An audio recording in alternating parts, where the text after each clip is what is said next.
Hey there, I'm your friend Jimmy KP. അപ്പോൾ ഏറ്റവും ആദ്യം തന്നെ നമ്മുടെ channel has hit 1000 subscribers 1000 subscribers ആയിട്ടുണ്ട്. സോ ബിഗ് താങ്ക്സ് ടു എൻ്റെ സ്റ്റഡി പാർട്ട്ണർ. ഈ ഒരൊറ്റ ആൾ കാരണമായിരിക്കും ചിലപ്പോൾ ഞാനിങ്ങനെ വീഡിയോ ഉണ്ടാക്കാനൊക്കെ തുടങ്ങിയത്. അതുപോലെ തന്നെ വളരെ വലിയൊരു താങ്ക്സ് ഉണ്ട് നിങ്ങളുടെ എല്ലാവരുടെയും സപ്പോർട്ടിനകത്ത്. ഒരൊറ്റ കമ്മ്യൂണിറ്റി പോലെ ഇങ്ങനെ എല്ലാവരും കമൻസ് ഒക്കെ ചെയ്യുന്നു, ഇങ്ങനെ പഠിക്കുന്നതിനെ പറ്റിയൊക്കെ പറയുന്നു. അപ്പോൾ അതൊക്കെ ആയിരിക്കും ഭയങ്കര ഒരു ഹാപ്പിനെസ് ഉണ്ട്. ഒരു കമൻറ്റിൽ ഞാൻ കണ്ടിരുന്നു, ഇതുപോലത്തെ വീഡിയോസൊക്കെ കാണുമ്പോൾ മറ്റാളുകളും നമ്മളെ പോലെ തന്നെ പഠിക്കുന്നുണ്ട് എക്സാമിന് വേണ്ടി എന്ന് കാണുമ്പോൾ ഭയങ്കര ഒരു സന്തോഷം എന്നുള്ളൊരു കമൻറ്റ് കണ്ടിരുന്നു. സെയിം സംഭവം എനിക്ക് ഫീൽ ചെയ്യുന്നുണ്ട്. ഇതുപോലത്തെ കമൻസൊക്കെ കാണുമ്പോൾ ഞാൻ എങ്ങനെയാണോ പഠിക്കുന്നത് അല്ലെങ്കിൽ ഞാൻ എന്താണ് ചെയ്യുന്നത് അതേ സംഭവത്തിലൂടെ പോകുന്ന വേറെ ആളുകളുണ്ടെന്ന് കാണുമ്പോൾ ഭയങ്കര ഹാപ്പിനെസ് ഉണ്ട്. So really happy today 1K subscribers. ഇങ്ങനെ ഒരുപാട് നമ്പേഴ്സിൻ്റെ നല്ല കാര്യം, ഈ ഓരോ നമ്പറും ഓരോ ആളാണ്, ഓരോ പേഴ്സണാണെന്ന് ആലോചിക്കുമ്പോഴാണ് എനിക്ക് ഭയങ്കര ഒരു തോന്നുന്നത്. കാരണം നിങ്ങളൊന്ന് ആലോചിച്ച് നോക്കി, എൻ്റെ ഈ ഓരോ റൂം നിങ്ങൾക്ക് കാണാൻ പറ്റും. ഓക്കെ, ഈ ബെഡിൽ എത്ര പേർക്ക് ഇരിക്കാൻ കഴിയും? 1 2 3 4 5 6 7 9 10 ഒരു 15 ആൾക്കാർ ഇങ്ങനെ ചുറ്റിയിരിക്കുകയാണ്. 15 പറ്റില്ല, ഒരു 12 14 ആൾക്കാർ ഇങ്ങനെ ചുറ്റിയിരിക്കുകയാണ്. ചിലപ്പോൾ ഈ റൂമിനകത്ത് ഞാനൊരു 20 30 ആൾക്കാരെ തള്ളിക്കയറ്റി കൊള്ളിക്കാൻ കഴിയും. പക്ഷെ നിങ്ങൾ ആലോചിക്കുക, ഒരു 100 ആൾക്കാർ എന്ന് പറയുമ്പോൾ എത്ര ആയിരിക്കും? ഒരു ക്ലാസ്സിനകത്ത് 60-70 ആൾക്കാർ നിങ്ങൾക്ക് ഇമാജിൻ ചെയ്യുകയും 100 ആൾക്കാർ ഇമാജിൻ ചെയ്യുകയും ഒരു 200-300 ആൾക്കാരൊക്കെ ആകുമ്പോൾ ചിലപ്പോൾ നിങ്ങളൊരു ഹോൾ ഓഡിറ്റോറിയമൊക്കെ ആയിരിക്കും ഇമാജിൻ ചെയ്യുന്നത്. അപ്പോൾ ഒരു 400-500 ആകുമ്പോൾ വലിയ ഓഡിറ്റോറിയം, 600-700 ആകുമ്പോൾ അത്രയും വലിയ ഓഡിറ്റോറിയം, ഒരു 800-900 ആകുമ്പോൾ വലിയ സ്റ്റേജും മുന്നേ ഫുൾ 3-4 പരിപ്പുള്ള വലിയ ഗ്രൗണ്ടും ഒരുപാട് സീറ്റും, അങ്ങനെ 1000 ആളുകൾ.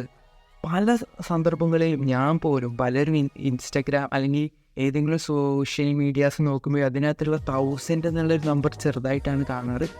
ബട്ട് ഇൻ റിയാലിറ്റി നമ്മൾ ആലോചിക്കുമ്പോൾ ഇത് ജസ്റ്റ് നമ്പേഴ്സ് അല്ല, ഇതെല്ലാം ഫീലിങ്സ് ഉള്ള അല്ലെങ്കിൽ ഓരോ സംഭവങ്ങൾ അവരുടെ ലൈഫുള്ള ഓരോ ആളുകളാണ്. സോ അത്രയും ആൾക്കാർ നമ്മളായിട്ടും കണക്ട് ചെയ്യുന്നു എന്നുള്ളതാണ്. എങ്കിൽ പോലും ഒരു കണക്ഷൻ സ്റ്റിൽ ഫീൽ ചെയ്യുന്നുണ്ട്. ഈ ഒരു ചാനലിൽ എനിക്ക് ഭയങ്കര സ്പെഷ്യലായിട്ട് ഫീൽ ചെയ്യുന്നുണ്ട്. കാരണം ഇങ്ങനെ കാണുന്ന വ്യൂവേഴ്സ് എല്ലാം കമൻറ്റ് ചെയ്യുന്നുണ്ട് അവരെവിടെ എത്തി അവരുടെ ജേണിയിൽ, അല്ലെങ്കിൽ ഇങ്ങനെ റിലേറ്റബിൾ ആയിട്ടുള്ള പോയിൻറ്റ്സ് കമൻറ്റ് ചെയ്യുന്നുണ്ട് എവിടെ എത്തിയിട്ട്. അങ്ങനെ ഓരോ സംഭവങ്ങൾ കമൻറ്റ് ചെയ്യുന്നതുകൊണ്ട് ഭയങ്കര ഒരു ഹാപ്പിനെസ് ഫീൽ ചെയ്യുന്നുണ്ട് ഈ ഒരു ചാനലിൽ. അതുകൊണ്ടാണ് ഇങ്ങനെ എക്സാമിന് പഠിക്കുന്നതിൻ്റെ അടുക്കും കുറച്ചൊരു ടൈം മാറ്റി വെച്ചിട്ട് ഇങ്ങനെ വ്ളോഗിങ് ചെയ്യേണ്ടത്. അപ്പോൾ അതായിരുന്നു എനിക്ക് ഏറ്റവും ആദ്യം പറയാനുണ്ടായിരുന്നത്. അപ്പോൾ ഇന്ന് നമ്മുടെ സ്റ്റഡീസ് എവിടെ എത്തിയിട്ടുണ്ടെന്ന് പറഞ്ഞാൽ ഞാൻ ക്വിക്ക്ലി ഒന്ന് പറഞ്ഞു പോവാം. അത് കഴിഞ്ഞിട്ട് നമുക്ക് ഒരു കമൻറ്റ്സ് ഒന്ന് നോക്കിയിട്ടും പോവാം പെട്ടെന്ന്. ഇന്നലെ നമ്മൾ മൈ മദർ 66 വരെ പഠിച്ച്, 2ാമത്തെ പാഠം ഡിലീറ്റഡ് ആണ്. 3ാമത്തെ പാഠം കീപ്പിംഗ് ക്വൈറ്റ് അഗെയിൻസ്റ്റ് വാർ, ഭയങ്കര തോട്ട് പ്രൊവോക്കിംഗ് ആയിട്ടുള്ള ഒരു പാഠമാണ്. അതിനകത്തുള്ള കുറച്ച് കാര്യങ്ങൾ മാത്രം, എസ്പെഷ്യലി ലിറ്റററി ഡിവൈസസ് ഒക്കെ ഒന്ന് എഴുതി വെച്ചിട്ടുണ്ട്. പിന്നത്തെ പാഠം എ തിങ് ഓഫ് ബ്യൂട്ടി. ഇത് സത്യം പറഞ്ഞ് എനിക്ക് വായിച്ചപ്പോൾ ഭയങ്കര എന്തൊക്കെയോ എഴുതി വെച്ച പോലാണ് തോന്നിയിരുന്നത്. ഒരു തേങ്ങിയ സത്യം പറഞ്ഞാൽ ഒരു സെൻസിലായിരുന്നു അത്രയ്ക്ക്. ഇനി എന്താണ് ഇവർ പറഞ്ഞു വരുന്നത്, എങ്ങോട്ടാണ് ഈ പോകുന്നത്. പിന്നെ ഞാനൊരു NCERT line by line explain ചെയ്യുന്ന ഒരു വീഡിയോ കണ്ടപ്പോൾ എനിക്ക് ഏകദേശം ഒക്കെ പിടികിട്ടി. ഭയങ്കര സെൻസിബിളാണ്, ഭയങ്കര ബ്യൂട്ടിഫുൾ ആയിട്ടുള്ളൊരു പോയമാണ്, അങ്ങനെയൊക്കെ സംഭവങ്ങൾ മനസ്സിലായി. പിന്നെ നമ്മുടെ കയ്യിൽ റോഡ് സൈഡ് സ്റ്റാൻഡ് എന്ന് പറയുന്നത് ഭയങ്കര ഇമോഷണൽ ആയിട്ടുള്ള ഹാർട്ടിനെ ടച്ച് ചെയ്യുന്ന ടൈപ്പുള്ളൊരു പോയം നമുക്ക് കിട്ടുന്നുണ്ട്. അതിനകത്തും ട്രാൻസ്ഫേർഡ് എപ്പിതെറ്റ് പോലത്തെ ഭയങ്കര ലിറ്റററി ഡിവൈസസ് ഉപയോഗിക്കുന്നു. Then we go to Aunt Jennifer's Tigers. ഈ പാഠത്തിൻ്റെ പേര് കേട്ടപ്പോൾ ഞാൻ എൻ്റെ സ്വപ്നത്തിൽ പോലും വിചാരിച്ചിട്ടില്ലായിരുന്നു ഇത് വിമൻ എംപവർമെൻറ്റിനെ പറ്റിയിട്ടാണ്, അല്ലെങ്കിൽ ഒരു പോസിറ്റീവ് രീതിയിൽ ഫെമിനിസത്തിനെ പറ്റിയിട്ടുള്ളതാണ്, എഗെയിൻസ്റ്റ് പേട്രിയാർക്കൽ സൊസൈറ്റിയാണെന്ന് ഒരിക്കലും ഈ ഒരു ടൈറ്റിൽ വെച്ച് ഗെസ് ചെയ്യില്ലായിരുന്നു. ബട്ട് ഇൻ റിയാലിറ്റി ഇത് അങ്ങനത്തെ ഒരു പോയാണ്. ഭയങ്കര നല്ല സിംബോളിക്സും മീനിങ് ഒക്കെ എനിക്കിതിനകത്ത് തോന്നി. അതോടുകൂടി നമ്മൾ ഈ ഒരു ടെക്സ്റ്റ് ബുക്ക് ഫിനിഷ് ചെയ്യുന്നു.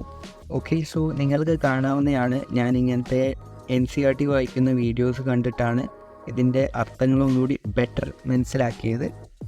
സോ നിങ്ങൾക്ക് കാണാൻ കഴിയും, 3rd ലെവലും ഇതുപോലെ കണ്ടിട്ടുണ്ടായിരുന്നു. നല്ല ഒരു അവസാനം ഒരു ട്വിസ്റ്റ് പോലത്തെ ഒരു പാഠമാണ്. നിങ്ങൾക്ക് ഒരു മലയാളം ഫിലിമുണ്ട് 9 എന്ന് പറഞ്ഞിട്ട്, അതിൻ്റെ അവസാനം അതിനകത്ത് എന്താ പറ്റിയതെന്ന് അറിയാത്ത പോലത്തെ ഒരു സംഭവം ഇതിനകത്ത് വരുന്നുണ്ട്. പിന്നെ നമ്മളുടെ ടൈഗർ കിങ് ചെയ്തത് ഭയങ്കര ഐറോണിക് ആയിട്ടുള്ളൊരു പാഠമാണ്. ഐ മീൻ അങ്ങനെ ഉദ്ദേശിച്ചത് അവസാനം ഇങ്ങനെയും സംഭവിക്കുമോ എന്നുള്ള രീതിയിൽ നമ്മൾ ആലോചിച്ചു പോകുന്നു. ഇപ്പം ഞാൻ ആലോചിക്കുന്നത് എന്താണെന്ന് വെച്ച് കഴിഞ്ഞാൽ, ഇതൊരു CBSE ടെക്സ്റ്റ് ബുക്ക് ആണല്ലോ. അപ്പോൾ CBSE പഠിക്കുന്നവരല്ലാത്തവരും നമ്മുടെ ഈ ഒരു വീഡിയോ കാണുന്നുണ്ടാവും. അപ്പോൾ അവർക്ക് ആക്ച്വലി ഇങ്ങനെ ഞാൻ ഈ ഒരു ടെക്സ്റ്റ് ബുക്കിനെ പറ്റി പറയുന്നത് എങ്ങനെയാണ് ഫീൽ ചെയ്യുന്നത് കാര്യം എനിക്ക് തീരെ ഐഡിയ ഇല്ല. ബട്ട് സ്റ്റിൽ പഠിക്കുന്ന കാര്യം എല്ലാവർക്കും പഠിക്കുന്ന പോലെ തന്നെയാണല്ലോ. അപ്പോൾ ടെക്സ്റ്റ് ബുക്ക് കാണിച്ചെന്ന് വെച്ച് വലിയ മാറ്റമൊന്നും ഉണ്ടാകാൻ പോകണില്ല എന്നാണ് എനിക്ക് തോന്നുന്നത്. ഇപ്പോൾ നമ്മൾ journey to the end of the earth എന്ന് പറയുന്നൊരു പാഠം ആണ് ഞാനിപ്പോൾ ഏകദേശം എത്തിയിട്ടുള്ളത്. ഞാൻ ഒരു കാര്യം പറഞ്ഞത്, ഈ ഇംഗ്ലീഷ് എക്സാംസിൻ്റെ ഒരു പ്രത്യേകത എന്താണെന്ന് അറിയോ? എനിക്കറിയാം ഇംഗ്ലീഷ് അറിയുന്ന ഇംഗ്ലീഷ് ലാംഗ്വേജ് ടെസ്റ്റ് ചെയ്യാൻ വേണ്ടിയിട്ടാണ്. ബട്ട് പലപ്പോഴും നമുക്ക് വരുന്നൊരു കൺഫ്യൂഷനാണ്. ഇതിനകത്തുള്ള ഓരോ പേരുകളും ഓരോ ഇൻഫർമേഷൻ, ഇങ്ങനത്തെ ഓരോ ഇൻഫർമേഷനൊക്കെ ഉണ്ടാകും. അപ്പോൾ ഇതിൽ ഏതൊക്കെ ഇൻഫർമേഷനാണ് മെമ്മറൈസ് ചെയ്യേണ്ടത്, ഏതൊക്കെ കാണാതെ അറിയണം, ഇതിലുള്ള കുറേ സംഭവങ്ങളുണ്ടല്ലോ, കുറേ പേരുകളുണ്ടല്ലോ, കുറേ എന്തൊക്കെയോ ഉണ്ടല്ലോ. പ്രത്യേകിച്ച് ഇംഗ്ലീഷിനകത്ത് ചിലപ്പോൾ ഇതിപ്പോൾ ഒരു സോഷ്യൽ സയൻസ് എന്നതൊരു ജിയോഗ്രഫി ടൈപ്പ് ഒരു ചാപ്റ്ററാണ്. ഇതിനകത്ത് കുറേ ഇൻഫർമേഷൻസ് ഉണ്ട്, അതൊക്കെ കാണാൻ പഠിക്കണം. അപ്പോൾ എനിക്ക് തോന്നുന്നത് അത് സോൾവ് ചെയ്യാനുള്ള ഏറ്റവും ബെറ്റർ ഒരു രീതിയിൽ നമുക്ക് പ്രീവിയസ് ഇയർ ക്വസ്റ്റ്യൻസ് നോക്കുന്നതാണ്. ഞാൻ മോഡൽ എക്സാംസിന് വേണ്ടിയിട്ട് എല്ലാ പ്രീവിയസ് ഇയർ ക്വസ്റ്റ്യൻസും ഒന്ന് വായിച്ച് നോക്കിയിരുന്നു. അതേപോലെ തന്നെ ഇതിൽ റോഡ് സൈഡ് സ്റ്റാൻഡ് എന്ന് പറയുന്ന ഒരു പോയിന്റ്, അതൊരു പുതിയ പാഠമാണ്. അപ്പോൾ ഇതിൻ്റെ PYQ ഇല്ല. അങ്ങനെയൊക്കെ PYQ നോക്കിക്കഴിഞ്ഞാൽ ഏകദേശം എന്തൊക്കെയാണ് കാണാതെ പഠിക്കേണ്ടത് ഇംഗ്ലീഷിൽ നിന്ന് മനസ്സിലാവുന്നതാണ് എനിക്ക് തോന്നുന്നത്. ഓക്കെ, അപ്പോൾ ഇതതിൻ്റെ നോട്ട്സ് ഉണ്ടാക്കിയ സംഭവങ്ങളായിരുന്നു. ഓക്കെ, സോ അത്രയാണ് ഇതിനകത്തുള്ളത്. ഓക്കെ, സോ നമ്മൾ യൂട്യൂബ് സ്റ്റുഡിയോയിൽ എത്തിയിട്ടുണ്ട്. നമ്മുടെ ഫേവറേറ്റ് സംഭവം വിച്ച് ഇസ് കമൻറ്റ് റീഡിങ് ചെയ്യാൻ വേണ്ടിയിട്ട് 1010 സബ്സ്ക്രൈബേഴ്സ് കാണുമ്പോൾ തന്നെ എന്തോ പോലെ ഉണ്ട്. ഐ മീൻ നിങ്ങൾക്കറിയാലോ, വലിയ നമ്പറായിട്ട് തോന്നുന്നുണ്ട്. അപ്പോൾ പിന്നെ നമ്മൾ കമൻസിലോട്ട് പോകാം. ഏറ്റവും ആദ്യം ബ്രോ ഏതാ ക്ലാസ് ചോദിച്ചിരിക്കുന്നത് യൂസർ DP7HQ4UT4R. അതെങ്ങനത്തെ പേര് മാറ്റാത്താണെന്ന് തോന്നും. ഞാൻ 12th ക്ലാസ്സിലാണ് ഓബ്വിയസ്ലി. പിന്നെ keep going, nice videos and good insights പറഞ്ഞിരിക്കുന്നത് miss Shreya. Thank you so much. Thank you so much for all the support. നമ്മൾ ഇതുപോലെ തന്നെ മുന്നോട്ട് പോയിക്കൊണ്ടിരിക്കും. പിന്നെ നമ്മുടെ miss Chaitra SI 1K subscribers, gratitude. Thank you so much. നിങ്ങളുടെ എല്ലാവരുടെയും സപ്പോർട്ട് കാരണം മാത്രമാണ് നമ്മളിവിടെ എത്തിയിട്ടുള്ളത്. അതിൽ ഒരു ഡൗട്ടില്ല. അത് നമ്മളെല്ലാവരുടെയും ചാനൽ പോലെ തന്നെയാണ്, ആസ് എ കമ്മ്യൂണിറ്റി തന്നെ കാണാൻ കഴിയും. പിന്നെ ഉള്ളത് ഐപാഡ് ഏതാണ് ബ്രോ? ഈ ഒരു ഐപാഡ് എന്ന് പറയുന്നത് ഐപാഡ് മിനി 5 ആണ്. ഇത് ഞാൻ 7ാം ക്ലാസ്സിൽ എനിക്ക് PUBG കളിക്കാൻ വേണ്ടിയിട്ട് വാങ്ങിയതായിരുന്നു. സത്യം പറഞ്ഞാൽ my father had boat it for me. അപ്പോൾ 7th സ്റ്റാൻഡേർഡിലാണ് വാങ്ങിയത്. ഇപ്പോൾ ഞാൻ 12th സ്റ്റാൻഡേർഡിലാണ്. അപ്പോൾ 7th 8th 9th 10th 11th 5 വർഷം, 12th ഇതൊരു 6ാമത്തെ വർഷമൊക്കെ ആയിരിക്കും ഈ ഒരു ഐപാഡിൻ്റെ ഒരു 5 കൊല്ലത്തെങ്കിലും എന്തായിട്ട് ഈ ഐപാഡിൻ്റെ കഴിഞ്ഞിട്ടുണ്ടാവും. അപ്പോൾ അങ്ങനെ ആലോചിക്കുമ്പോൾ ഭയങ്കര വെർത്ത് ആയിട്ടുള്ളൊരു ഡിവൈസാണ് ഐപാഡ് എന്ന് പറയുന്നത്. ഡെഫിനറ്റ്ലി നിങ്ങൾ കണ്ടിട്ടുണ്ടാവും, പല ആൾക്കാരും സ്കൂളിൽ പോകുമ്പോൾ അല്ലെങ്കിൽ മെഡിക്കൽ കോളേജിൽ ചേരുമ്പോൾ അവരുടെ നോട്ട്സൊക്കെ എടുക്കാൻ വേണ്ടിയിട്ട് ഐപാഡ് പ്രോ പോലത്തെ സംഭവങ്ങളാണ് വാങ്ങാറ്. ഡെഫിനറ്റ്ലി അതിൻ്റെ ഒരു കാരണം ഇതൊക്കെ തന്നെയാണ്. കാരണം അത്രക്കും നല്ലൊരു ഡിവൈസാണ് സത്യം പറഞ്ഞാൽ ആപ്പിളിൻ്റെ ഡിവൈസസ് യൂഷ്വലി. പിന്നെ ബ്രോ ഞാനും എക്സാമിന് പഠിച്ചുകൊണ്ടിരിക്കുന്നു. Yes, that's exactly what we are doing. Okay, iPad ഏതാണെന്ന് ചോദിച്ചത് ജോ XHH എന്ന് പറയുന്ന പേരുള്ള ഒരാളാണ്. അപ്പോൾ ബ്രോ ഞാനും എക്സാമിന് പഠിച്ചുകൊണ്ടിരിക്കുന്നു. AK തൃശ്ശൂർ 7322. Okay, nice. പിന്നെ മിസ് അമൃത ഇസ് ആസ്കിങ് അല്ല പറയുന്നു, ഹേ you always complete the chapters I haven't even started studying English എന്നാണ്. ഇത് സത്യമായിട്ടുള്ളൊരു സംഭവമാണ്. കാരണം നിങ്ങൾ ആലോചിച്ച് നോക്കുക, ഇംഗ്ലീഷ് ആരും അത്രക്കൊരു ഇത് കൊടുക്കാറില്ല. അവസാനത്തെ 2-3 ദിവസം കൊണ്ട് പഠിച്ചാലും കഴിയുന്നതേ ഉള്ളൂ. ബട്ട് ഞാൻ ഫോർ സം റീസൺ എന്താ അറിയില്ല, കുറച്ചുകൂടി നേരത്തെ തുടങ്ങണമെന്ന് തോന്നി. പിന്നെ മിസ് ശ്രേയ അഗെയിൻ നേരത്തെ കണ്ടിരുന്നു. I am also a class 12 student preparing for boards. Glad to stay more of other people along with me preparing. ഇതാണ് ഞാൻ ഈ വീഡിയോയുടെ തുടക്കത്തിൽ പറഞ്ഞ കമൻറ്റ്. എനിക്കും എക്സാക്ട്ലി സെയിം ഫീലിംഗ് ആണ് ഉള്ളത്. ഇങ്ങനെ കമൻറ്റൊക്കെ ചെയ്യുമ്പോൾ നമ്മുടെ പോലെ സെയിം ആൾക്കാർ വേറെ ഉണ്ടെന്നുള്ളത് അറിയുമ്പോൾ നമുക്ക് എന്തോ ഒരു അൺഎക്സ്പ്ലെയിനബിൾ രീതിയിലൊരു ഗുഡ് ഫീലിംഗ് തോന്നാറുണ്ട്. പിന്നെ at Milan Manoj hand shake ചെയ്തിട്ടുണ്ട്, hand shake back. Okay, so പിന്നെ ഒരു ആൾ organic and integration crying emoji, I mean hard ഇത് ഭയങ്കര ക്രൈങ് ഇമോജി ഇട്ടിട്ടുണ്ട്.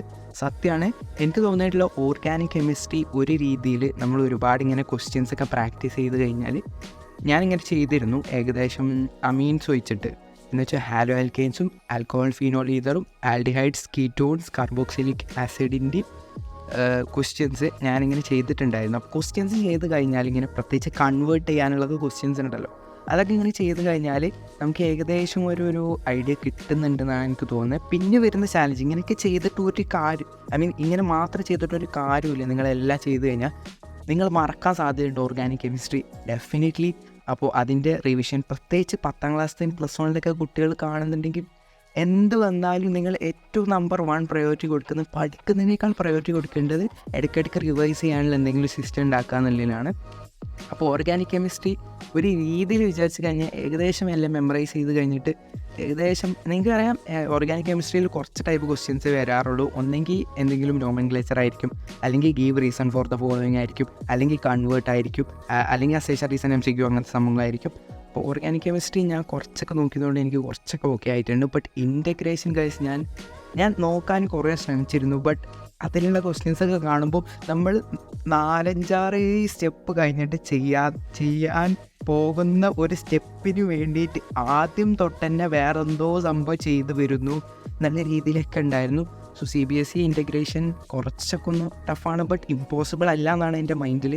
കാരണം ഞാൻ എൻ്റെ പ്ലാനിനകത്ത് പറഞ്ഞായിരുന്നു ഇനി മുതൽ ഞാൻ ഏത് എക്സാമാണോ അതിൻ്റെ കാര്യം മാത്രമേ ആലോചിക്കുന്നുള്ളൂ എന്ന്. സോ ഇപ്പോൾ നമ്മുടെ ഇംഗ്ലീഷ് എക്സാമിനേഷനാണ്.